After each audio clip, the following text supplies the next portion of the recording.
Investing with Ally Bank involves using Ally Invest, which offers both self-directed and managed investment options. Here's a concise guide to get started.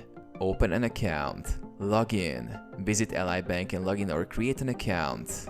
Access Ally Invest. Navigate to the Invest section and choose between self-directed investing or managed portfolios. Self-directed investing. Open a brokerage account.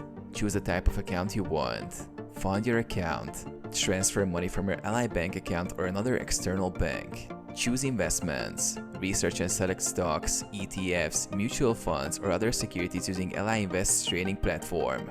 Execute trades. Place buy or sell orders directly through the platform.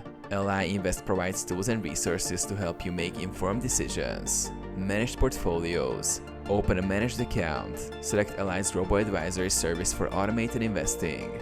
Set goals. Define your investment goals, risk tolerance, and time horizon. Automated investing.